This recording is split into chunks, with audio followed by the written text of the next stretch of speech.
Now, this probably doesn't cross your mind every day, but how many people do you think are in the world? Maybe a million, billion, trillion? Well, here's the answer.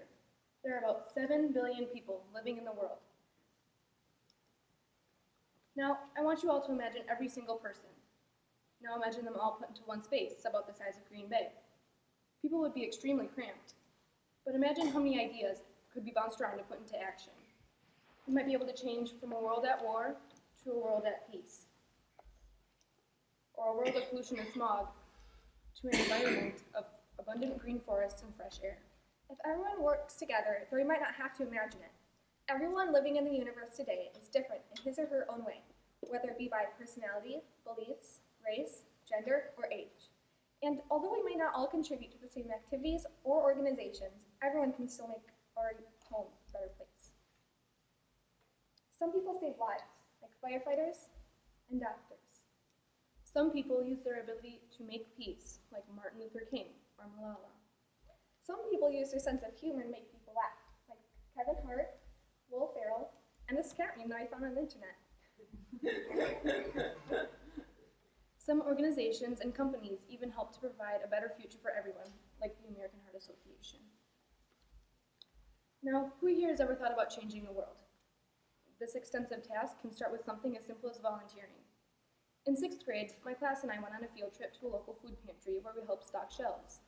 Now, it wasn't anything that hard, but in the end, it could have helped a family get their meals. When I was 6 or 7 years old, my parents and I did some food packaging for kids in Africa.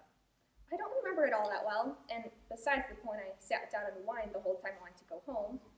But looking back on this memory, I realized that just by doing something small, like packaging food for others, could make someone's day, or even help them survive. I also remember how most people were having a good time, chatting with their friends, and looking happy while giving up their free time. I know I'm always happy when I volunteer in my community. Besides volunteering, some other ways that you can contribute are simple. In the past, we have picked up garbage on the side of the road, volunteered our time, and have donated to our school's food drive. Now, although it's a little more difficult, you can convince your school to host a charity event. Both this year and this past year, I have given 2 speeches in front of my school, both on the topic of how our veterans have helped in the formation of the America that we know and love. Now, it wasn't a charity event, but recognizing the people in our lives that have made a difference is just as important as making the change. Just by simply helping someone pick up something they dropped, holding a door open for someone, or giving a small smile to a stranger can make a difference. And it's nothing that hard, but it can effectively change someone's life. Now, I know we said it sometimes takes big actions to make a big change, but it's the small things that lead to something bigger that really counts. Even though many people have amazing ideas, they're not sure if they'll be able to do it.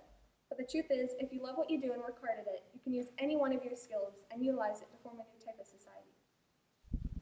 You can use art, photography, speeches, and just about anything else. Now, changing the world might be an extremely hard thing to do on your own. So why not create a better future with a group of people that have the same ideas and motivations as you? Because it really does take everyone coming together to make a big difference. People can change the world in small groups, but sometimes it takes bigger groups, even companies. Now, many of you have probably heard of the Girl Scouts organization. This is a great example.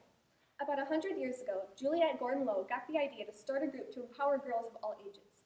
She started with just 18 people, and now 1 out of every 2 American women are or have been a Girl Scout, and most are still working today to impact the community. A more recent contributor to the change is the shoe line Toms. Now you're probably wondering why we're talking about shoes, but the thing is, this company is doing something amazing for people that are less fortunate. For every pair of shoes that a person buys, Toms donates a pair to a child in need. So a less fortunate child can enjoy the feeling of having shoes on their feet. So we said it's easier to change the world in big groups, like organizations, but how did these groups get started? Since we're in Wisconsin, let's use a snow analogy. So one person created a little idea, about the size of a snowflake. As they started to put the idea into action, that snowflake grew just a bit bigger. And then another person found out about that idea, and that snowball grew even bigger and bigger, until that little snowflake of an idea turned into something huge. But if you think about it, all it took to get there was one single idea and a little bit of effort. But yet, everyone needs to come together and help, and order to get to that big idea. Now, one way that we have contributed to the change is by having a lemonade stand when we were younger. At the end of the sale, we donated all of our proceeds to a local charity. It might not have been a huge contribution, but every little bit counts. Changing the world can be a very demanding thing to do. Some people have amazing ideas, but are unsure about how to put those ideas into action. Sometimes, great thinkers get knocked off their feet, but that shouldn't stop anyone. Just pick yourself up, dust off your jeans, and put your chin up to show the world that you're still smiling. Some people get their ideas shut down because people tell them that they can't. However, a very famous poet by the name of Shel Silverstein wrote a poem that counteracts the effects of negativeness. The poem goes, "Listen to the mustn'ts, child. Listen to the don'ts. Listen to the shouldn'ts, the impossibles, the won'ts. Listen to the never has. Then listen close to me. Anything can happen, child. Anything can be." Now, if you think about it, what Mr. Silverstein was saying is that even though there are people that will try to bring you down, you can use that to get you to where you want to go. You can turn those negatives into positives and use that as drive to get to the top. And when you're there, you can look at those negative people and say, "I told you I could do it. I can change the world." Now, before we go, we have a very important question to ask you. Will you listen to the mustn'ts and start the snowball effect?